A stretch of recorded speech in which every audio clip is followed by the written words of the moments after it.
Our next contributor raises some interesting points, especially with the recent news of political corruption here in North Texas.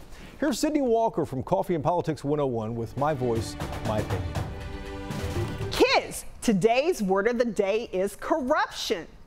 Has corruption reached an epidemic proportion, or has exposure brought it to our face? Frisco's Mayor Jeff Cheney is returning $15,000 donated after Philip Michael Carter has been brought up on federal and state fraud charges.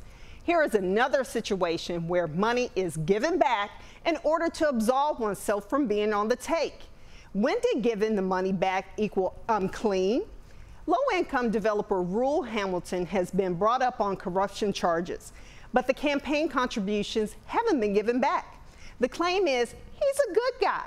How can one be ethical with one set of officials while corrupt with another set?